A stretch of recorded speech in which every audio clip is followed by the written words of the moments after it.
15 अगस्त 1947 और हिंदुस्तान आज़ाद हुआ, उधर पाकिस्तान भी बना।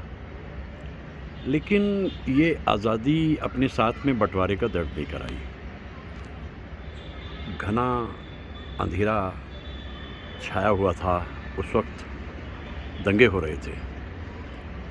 1931 में आवाज़ आने के बाद जो हिंदी फिल्म्स में पुरुष गायक हैं, एक के बाद एक उन्होंने अपनी जगह बना ली थी। लेकिन जहाँ तक हम फीमेल सिंगर्स की बात करें, उसमें सबसे ज़्यादा मकबूल तो नूरजहाँ ही थी। नूरजहाँ ने तो लगभग 6-7 बरस की उम्र से ही गाना शुरू कर दिया था और खूब उन्होंने नाम किया, अदाकारी भी करती थी, बहुत खूबसूरत थी। चांदनी रातें, चांदनी रातें, सब जग सोए मैं जागूं, तारों से करूं बातें। ये तो कमाल के गीत थे जो आजकल रीमिक्सिंग में भी सुनाई देते हैं। सोचिए इतने वर्षों के बाद भी। बंटवारा क्या हुआ कि नूरजहाँ चली गईं पाकिस्तान और इधर एक नया सितारा उभर कर सामने आ गया। आएगा आएगा आएगा आएगा आने वाला। जगह तो खाली रहती नहीं कभी किसी की, आने वाली आ गई और वो थी लता मंगेशकर। तो इसके आगे का जो फीमेल सिंगर्स की कहानी है, उसमें बहुत सारी सिंगर्स हैं और उनका ज़िक्र हम किए लेते हैं आज, क्योंकि मैंने जैसा आपसे कहा कि उनका बड़ा योगदान है उन फीमेल सिंगर्स का, क्योंकि एक हीरो है, एक हीरोइन है, दोनों ने गाने गाने हैं। तो आने वाले समय में जो बहुत सिंगर्स आती चली गईं, कुछ बातें हम उनके बारे में ज़रूर करेंगे। और नूरजहाँ और लता मंगेशकर 2 टर्निंग पॉइंट हैं हिंदी फिल्म्स के संगीत में। इसके बाद एक पूरी कतार है सिंगर्स की, और वो भी बहुत सुरीली, और इतने गीत उन्होंने भी गाए।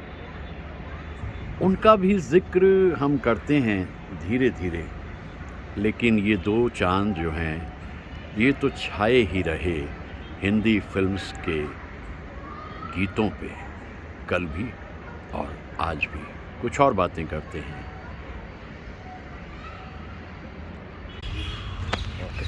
इतने सारे दोस्तों ने मेरे बोला कि यार तुमने सबके बारे में इतना कुछ कह दिया, मोहम्मद रफ़ी साहब से लेकर के और आखिर तक चलते न जाने कहाँ कहाँ। तो कभी कभी जो हमारी फीमेल गायिकाएँ हैं उनका भी जिक्र किया करो यार। मैंने लता मंगेशकर जी और आशा भोसले और सुमन कल्याणपुर, इनका जिक्र तो मैं अक्सर करता ही हूँ। उनका फिर इसके अलावा भी तो इतनी सारी गायिकाएँ होती थीं, कभी उनको भी याद किया करो। फिर मुझे याद आया, अरे हाँ, ये तो कामयाब हो गए वो कलाकार थे, लेकिन कामयाब वो भी हुई थी अपने ज़माने में, लेकिन वक्त की धुंध उनमें जमती चली गई। तो आज मैं सोचता हूँ कि इस वीराने में आकर के, इन फूलों के बीच में आके उनको 2-2 शब्द ही कहूँ, उन्हें याद करूँ, उनके गीतों को सराहूँ। मेरा ख्याल है कि ये भी एक अच्छा आइडिया है। खूबसूरत बाग में आ गया हूँ, मैं आपको क्लोज़अप देता हूँ एक इसका, और ये जो क्लोज़अप है इससे आपको अंदाज़ा लगेगा कितने फूल खिले थे उस ज़माने में और कितनी खूबसूरती है आज भी इस आशियाने में। मैं चलता रहा और फिर मुझे वो गायिकाएँ एक एक करके याद आती गई और मैंने उनके बारे में सोचा कि कुछ कहना शुरू किए देता हूँ, और मैंने कहना शुरू कर दिया।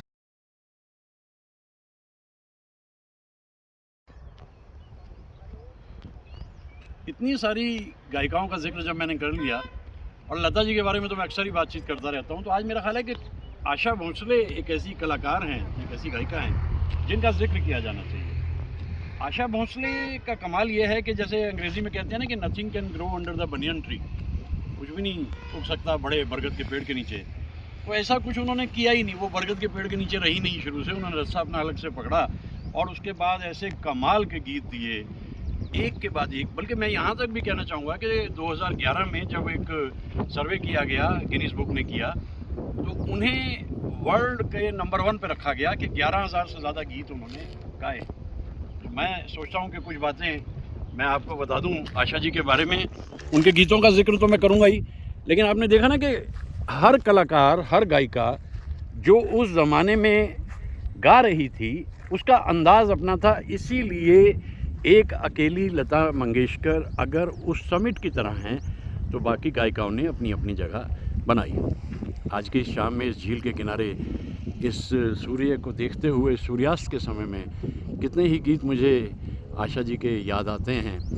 और आशा जी की ज़िंदगी के कई मुकाम हैं। जैसे मैंने बोला ना कि अगर एक चोटी इधर है तो दूसरी इधर है, एक लता मंगेशकर और एक आशा भोसले। तो आशा जी के बहुत सारे गीत हैं। बहुत पहले ही उन्होंने गाना शुरू कर दिया था और जैसे मैंने कहा कि 11,000 गाने गाकर उन्होंने एक वर्ल्ड रिकॉर्ड बना लिया है। मैं उनके जिन गीतों को पसंद करता हूँ, 1958 में कोई आया धड़कन कहती है। अब इस गीत में जो बर्मन दादा की कंपोजिशन है, इसमें लक्ष्मीकांत जी बजा रहे हैं मैंडोलियन और उम्र उनकी 19-20 साल की होगी, बहुत यंग थे और क्या खूबसूरत मैंडोलियन बजाई। और यहाँ से फिर जो एक संबंध उनका आशा जी के साथ हुआ और लक्ष्मीकांत प्यारेलाल के साथ, कितने गीत गाए आशा जी ने। आज की इस शाम में मैं आशा जी को याद करते हुए ये देखता हूँ कि बर्मन दादा ने भी उनसे इसके बाद भी अब के बरस भेज, कितना दर्दीला गीत है और शैलेंद्र जी के अल्फाज हैं। मैं तभी सोचता रहता हूँ कि घर से बाहर निकलता हूँ तो मनाजिर भी मिलते हैं और यादें भी आती हैं और उन महान कलाकारों के बारे में कुछ ना कुछ कहने का मौका भी मिल जाता है। और ये बेंगलोर से काफ़ी फासले पे है, मेरे ख्याल से अराउंड 40 किलोमीटर बाहर निकल के, लेकिन एक खूबसूरत सी शाम ये भी आशा जी को याद करते हुए।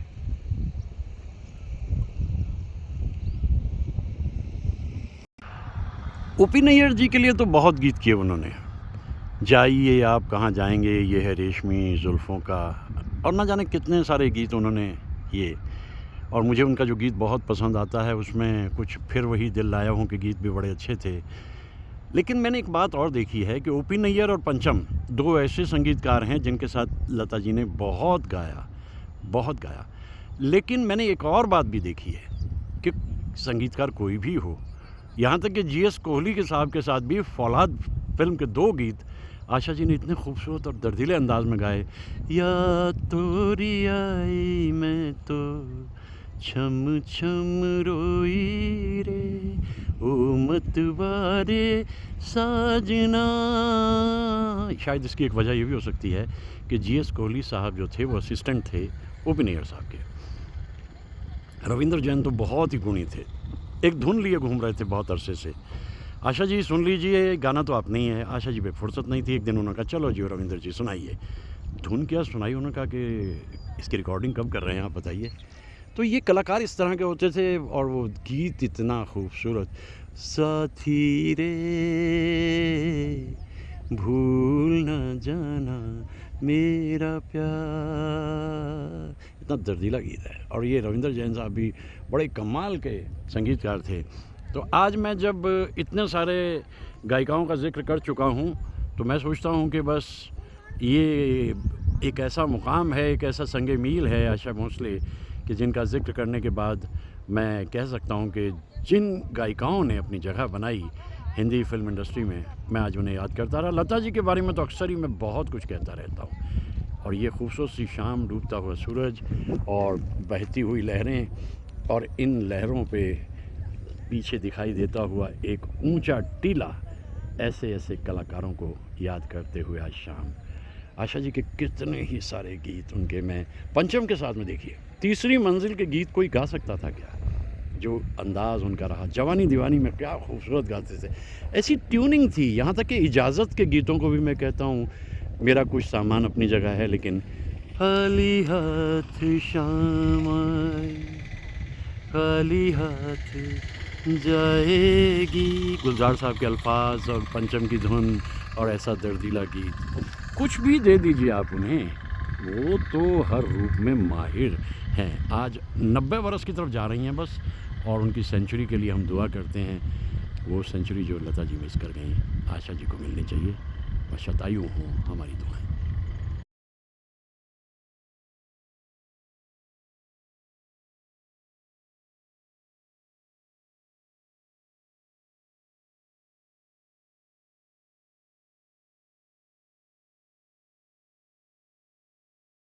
अब इतनी सारी गायिकाओं का जिक्र कर लिया, अगर मैं मेडले के तौर पे याद करना चाहूँ लता जी को, तो कौन से गीत एकदम मेरे ज़बान पे आते हैं? बरजस्ता,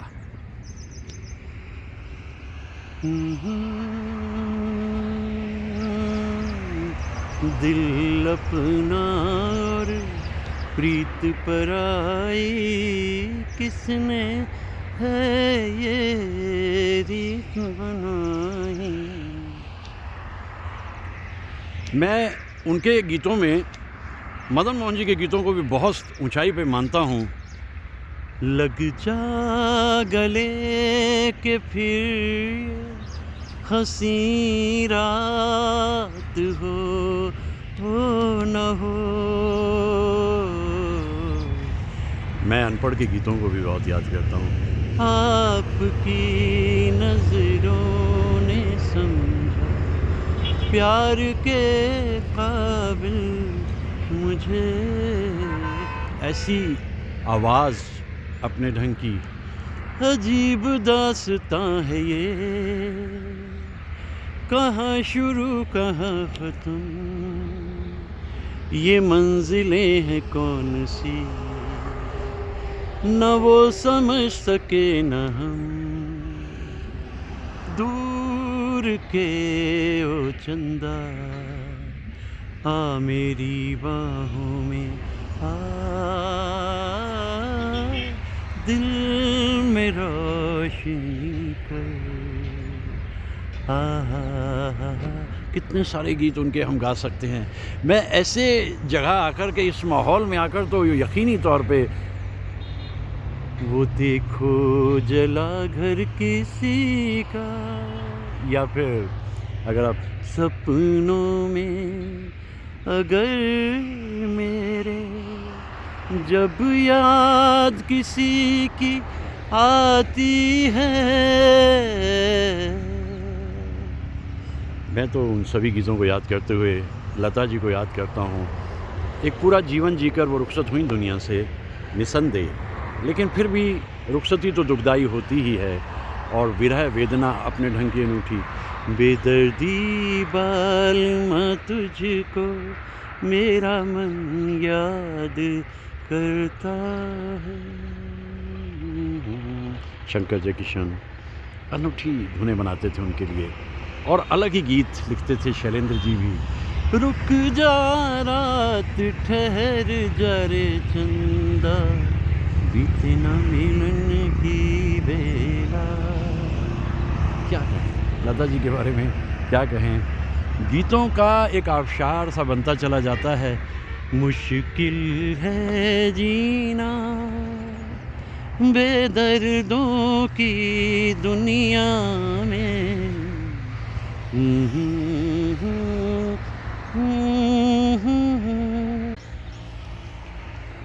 ये रास्ते हैं प्यार के, चलना संभल संभल के, यहाँ लूटते हैं दिल को अरमां मचल मचल के, ये रास्ते हैं प्यार के, चलना संभल। ये फिल्म जो है, इसमें रवि साहब का म्यूज़िक, मुझे इसके गीत दोनों ही बहुत अच्छे लगे। आज ये मेरी ज़िंदगी देखो खुशी में झूमती, जाने चली कहाँ, जाने चली कहाँ। हर सुर अपने ढंग का अनूठा लगाती थी आशा जी, और इसीलिए आज जब मैं उनके बारे में इतना कुछ कह रहा हूँ, उन्हें याद कर रहा हूँ इन खूबसूरत मनाजिर में आकर, तो ज़ाहिर होता है कि उनका मेयार अपने ढंग का अनूठा है। दोनों ही बहनों के लिए अलग अलग तरह की अफवाहें भी लोग उड़ाते रहे हैं, लेकिन जब मैं उन गीतों को सुनता हूँ, जैसे 1956 का एक गीत मुझे बहुत पसंद है, मन भावन के घर जाए गोरी, घूंघट में शर्माए गोरी, बनी रहे ये प्यार की डोरी, हमें ना भुलाना। और उसके बाद मेरे महबूब में तो क़यामत ही ढा दी थी इन्होंने, मेरे महबूब में क्या नहीं। लेकिन इस गीत की जो काबिलियत है वो दरअसल शकील बदानी साहब के अल्फाज हैं, अपने ढंग के अनूठे ही अल्फाज से। और ऐसी मेरे ख़्याल से जो लयकारी है वो भी कम ही की गई है हिंदी फिल्म्स में। फिर मन क्यों बहका रे बहका आधी रात को, शोला रे। ये देखिए परिंदा, इसको भी, ये भी मोटिवेट हो गया झील के किनारे और सुनसान से रास्ते पे, ये भी मोटिवेट होकर के गाने लग गया। कितना कुछ कहने को है इन कलाकारों के लिए। और आज का दिन मेरे लिए तो अनूठा रहा, क्योंकि मैं कहता गया, उन गायिकाओं को याद करता गया, अक्सर गायकों को याद करता हूँ और उन गायकों की उड़ान का जिक्र मैं करता रहा। मुझे बड़ी खुशी हुई और बड़ा अच्छा लगता है जब मैं इस तरह का कोई अनूठा सा काम कर देता हूँ। यही मेरा सृजन है और इसी सृजन से मुझे बड़ी खुशी मिलती है। और बिग टीवी पे बैठे हुए जब मैं इन वीडियोस को देखता हूँ, मुझे लगता है कि एक अच्छा डॉक्यूमेंट्री मैंने उस मौजूद और मुद्दे पे बना दी।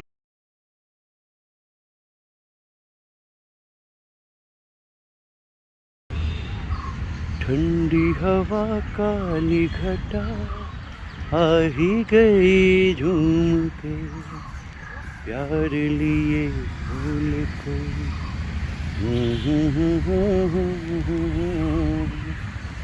ला ला ला ला ला ला।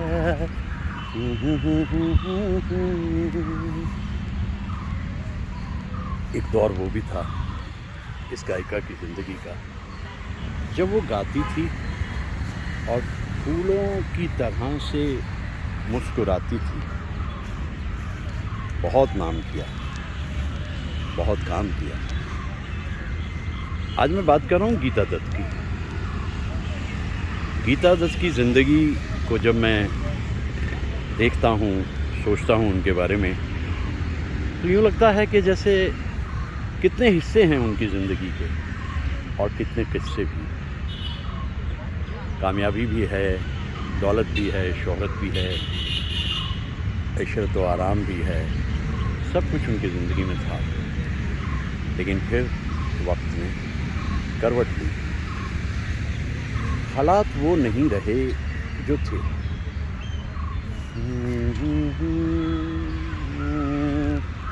गीता दत्त अनोखी अनूठी गायिका। हिंदी सिनेमा में 50s के दशक में शुरू में जिन कलाकारों ने बहुत नाम किया, उसमें गीता दत्त का नाम था। तदबीर से बिगड़ी हुई तकदीर बना ले, अपने पे भरोसा है तो ये दांव लगा ले, लगा ले दांव लगा ले। दांव लगा लिया क्योंकि गुरुदत्त को गीता दत्त की आवाज़ बड़ी पसंद थी और उस आवाज़ के कायल हो गए वो। बहुत गुजारिश की परिवार से और जाकर गीता रॉय जो थी वो गीता दत्त हो गई। इसके बाद ज़िंदगी खूबसूरत दौर से गुज़रती है, बड़ी अच्छी फिल्म्स मिलती हैं, गुरुदत्त अपना काम कर रहे हैं और गीता दत्त अपने तरीके से गीतों को गा रही हैं।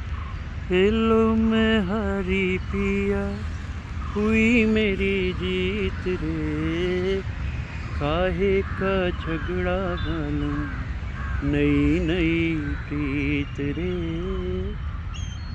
लेकिन फिर हालात बदलते हैं और दौर भी।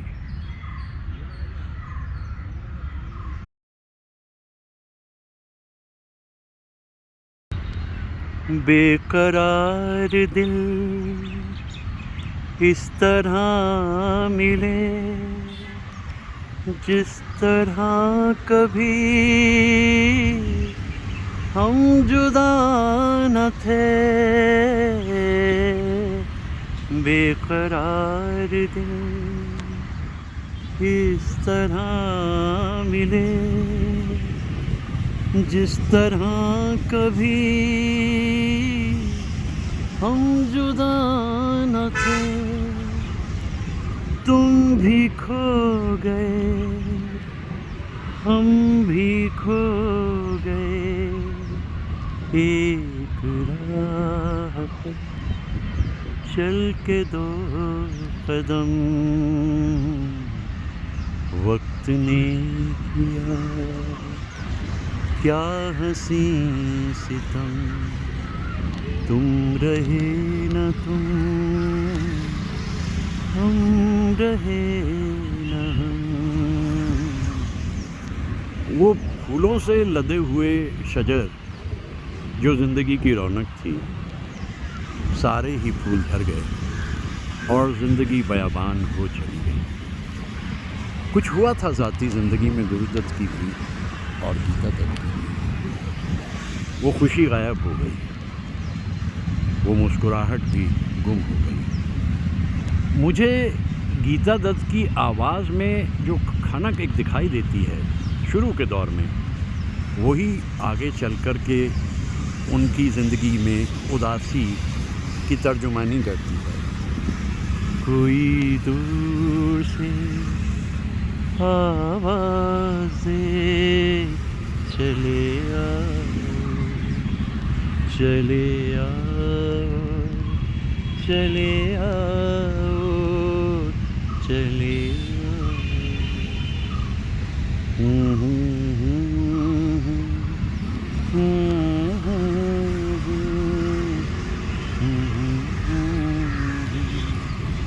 गीत उन्हें मिलते रहे, लेकिन कुछ फिसल गया था ज़िंदगी से। और ये फिल्म इंडस्ट्री तो कुछ ऐसी जगह है, जब तक आप अपने होशो हवास में रहते हैं तब तक फिल्म इंडस्ट्री आपको पहचानती है। आप इमोशनल हुए या थोड़े से फिसले तो फिर वो फ़िक्र नहीं करते। फिर एक ख़ज़ा आ जाती है ज़िंदगी में, जैसी उनकी ज़िंदगी में आ गई है गीता दत्त। रात रात भर इंतज़ार है, दिल दर्द से बेकरार है, साजन इतना तो ना तड़पा, चले आओ।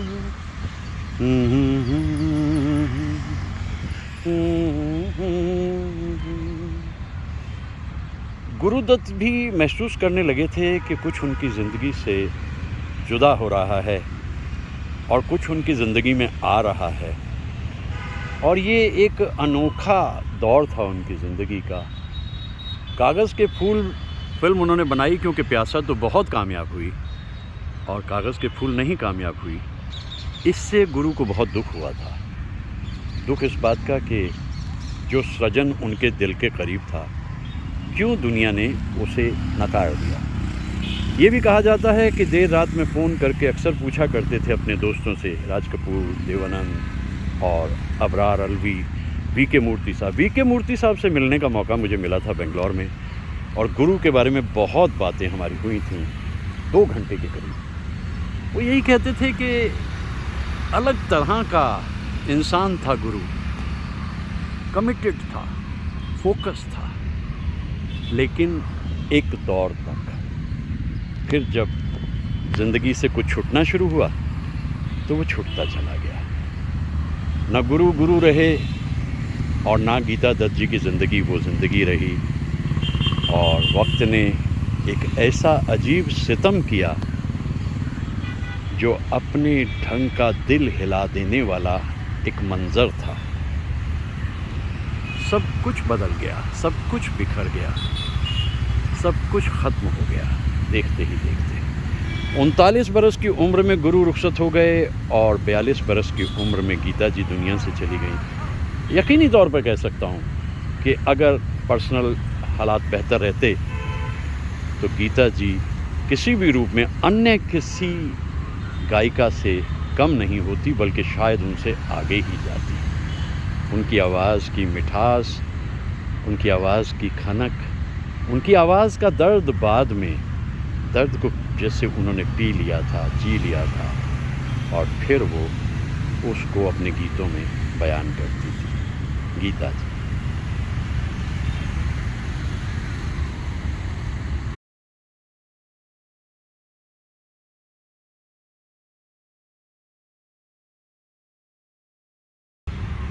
दो चमकती आँखों में कल ख्वाब सुनहरा था जितना, जिंदगी तेरी राह में आज अंधेरा है उतना।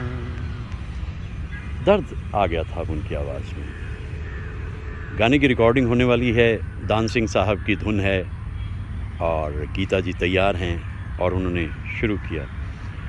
मेरे हम नशी, मेरे हम नवा, मेरे पास आ मुझे थाम ले, मुझे थाम ले, मेरे हम नशी। सभी देखते रहे ये क्या हुआ। गायिका फूट फूट के रोने लग गई, रिकॉर्डिंग बंद हो गई, दान सिंह साहब भी खामोश हो गए और किसी तरह से गीता दत्त ने अपने आप को संभाला, क्योंकि इन अल्फाज में गीता की ज़िंदगी का दर्द था। वो दर्द जिसे अब तक उसने किसी तरह से समेटा हुआ था, लेकिन जब गीत इस तरह का मिल गया उनको, तो बस फिर उनके लिए तो ख़िज़ां ही ख़िज़ां थी। और वो फ़िज़ां जो उनकी ज़िंदगी का हिस्सा थी, अब वो जा चुकी थी। कितना दर्दीला गीत है ये। भूल ना जाना फ़िल्म अगर आ गई होती तो उससे जहां दान सिंह साहब को बहुत फ़ायदा होता, उससे गीता जी को भी एक नया आयाम और एक नई पहचान मिलती, क्योंकि ऐसा दर्द भी किसी ने अरसे तक इसके बाद सुना नहीं था।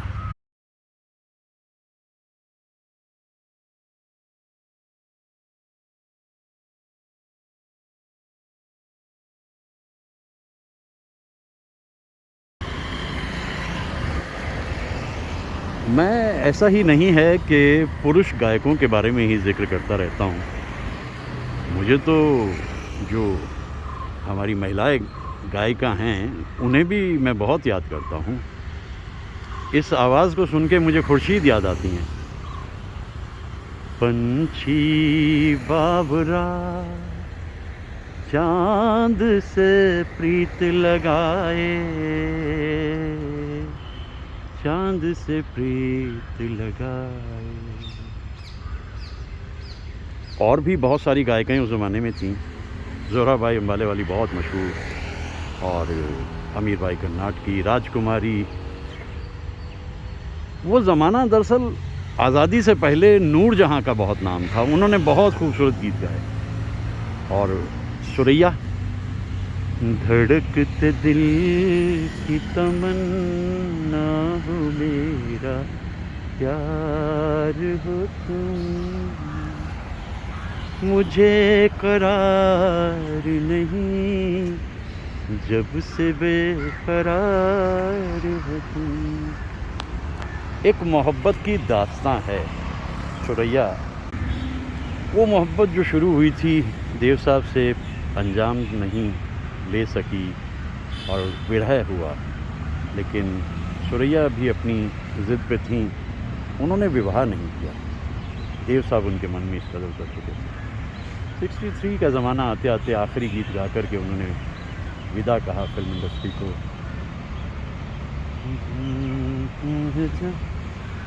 दास्तां हो गई, छुपाते छुपाते बयां हो गई। सुरैया, नूरजहां और शमशाद बेगम भी इस बीच में बड़ी कमाल की गायिका थी। मुझे 1973 की वो शाम याद आ रही है। मुकेश साहब का कॉन्सर्ट शुरू होने वाली थी और मैं उनसे मिल भी चुका था और बातें भी कर चुका था उनसे, रिक्वेस्ट भी कर चुका था कि मेरी पसंद के गीत सुना दीजिएगा।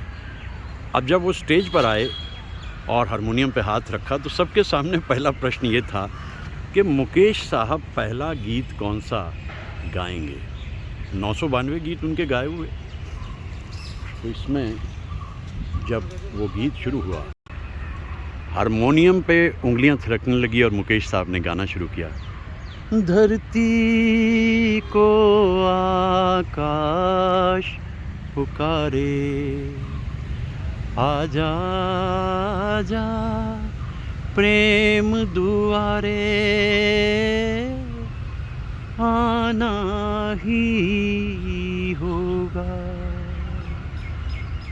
अब सब एकदम से बड़े ताज्जुब में पड़े कि ये तो दरअसल मुकेश साहब ने शमशाद बेगम के साथ में गाया था फ़िल्म मेला में, और यहाँ से उन्होंने शुरुआत की क्योंकि मुकेश साहब को शमशाद जी की आवाज़ बहुत पसंद थी और एक तरह से उन्होंने खिराज अक़ीदत दिया उन्हें इस गीत से उस प्रोग्राम को शुरू करके। शिमला की वो ठंडी रात मुझे याद आती है।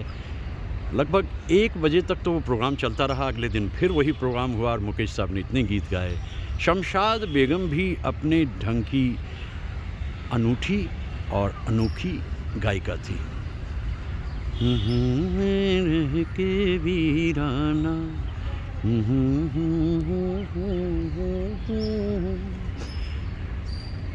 इतनी सारी गायिकाएं उस ज़माने में होती थीं और इतना कंपटीशन भी होता था, लेकिन बड़ा सकारात्मक कंपटीशन उस ज़माने में होता। ये बिजली खाक कर जाएगी तेरे प्यार की दुनिया, न फिर तू जी सकेगा न तुझको मौत आएगी कभी तन्हाइयों। गीत तो और भी बहुत गाए उन्होंने, लेकिन ये गीत उनका अमर है, मुबारक बेगम साहिबा। और इस गीत की कशिश भी अलग है। खिले हुए फूलों को देखते देखते एक ऐसी दुनिया में चले जाना जो ख़ज़ां की दुनिया है, वो इस गीत का दर्द है।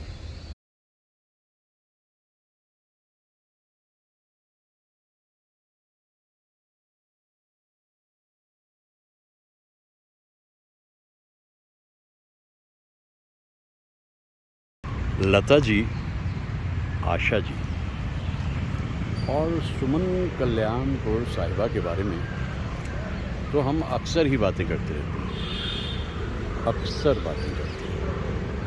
आज उस दौर की कुछ अन्य गायिकाओं का जिक्र किया लेते हैं जो वक्त की धुंध में खो गई, या यूं कहिए लोगों के हाफिज़े से बहुत दूर हो गई। वो गायिकाएं जिनके गीतों को उस ज़माने में सराहा जाता था और फिर आज उन गीतों को अगर हम सुनना भी चाहें तो तलाश करनी होती है, लेकिन वो गायिकाएं सभी कमाल की गायिकाएं थीं। एक दौर था वो। आइए उन्हें याद करते हैं। ला ला ला ला ला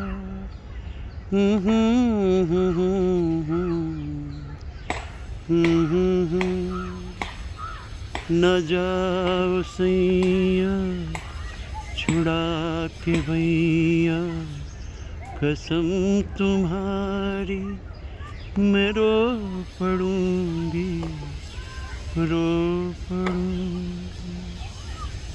क्या विरह वेदना है सुर में, और क्या अदाकारी है महाजबी की।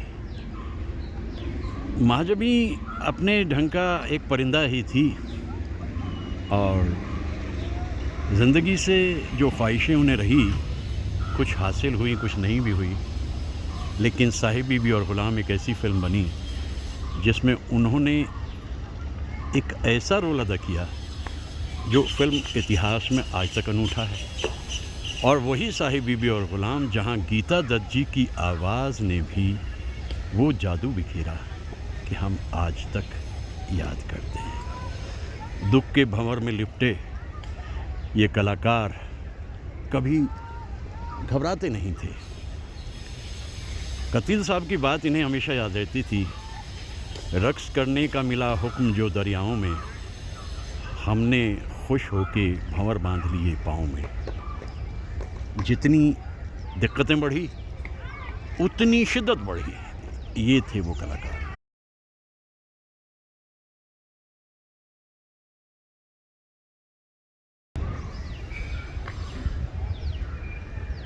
शक्लें फिरती हैं निगाहों में वही प्यारी सी मेरी नस नस में सुलगने लगी चिंगारी सी छू गई जिस्म मेरा जिसके दामन की हवा कहीं ये वो तो नहीं कहीं ये वो तो नहीं ज़रा सी आहट होती है तो दिल सोचता है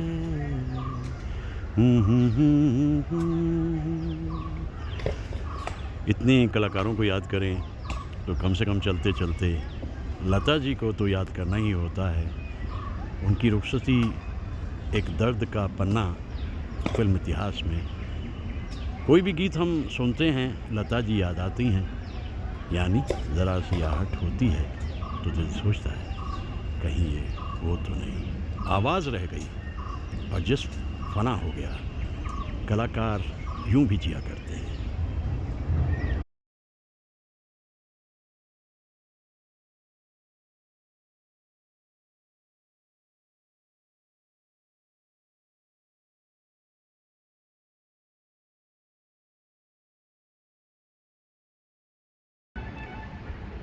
लता जी और आशा जी के बाद जो नाम फीमेल गायिकाओं में सबसे अहम है वो सुमन कल्याणपुर जी का है। बहुत गीत गाए उन्होंने और बड़ा एक अनोखा अनूठा अंदाज़ गाने का। एक गीत ने तो कमाल कर दिया, मेरे महबूब न जा आज की रात न जा होने वाली है सहर थोड़ी देर और ठहर। इतना लंबा गीत है और सुर इस तरह से सधे हुए सुमन जी के, आज भी ये गीत याद आता है। वो अपने ढंग की एक अलग ही गायिका और उनके ड्यूएट्स बड़े कमाल के होते थे। स्टेब्लिश सिंगर में जब वो मुकेश साहब के साथ गाती थीं, मेरा प्यार भी तू है ये बहार भी तू है तू भी नजरों में जाने तमन्ना।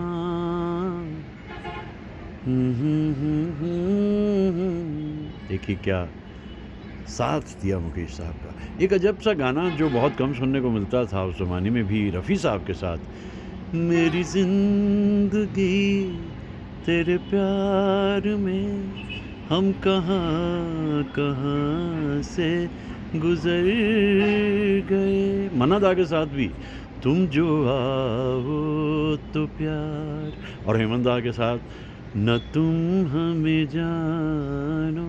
इसके अलावा सुधा मल्होत्रा जी ने भी बड़ा अच्छा काम किया।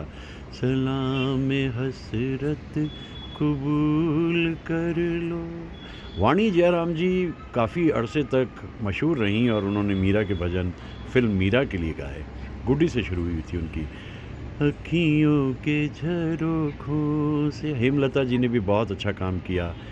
दिलराज कौर ने गीत बड़ा अच्छा गाया था, शायद पहला ही गीत, सावन आया बादल आए। ये फिर उसके बाद क्या हुआ मुझे मालूम नहीं, जितना उन्हें मिलना चाहिए था उतना मिला नहीं।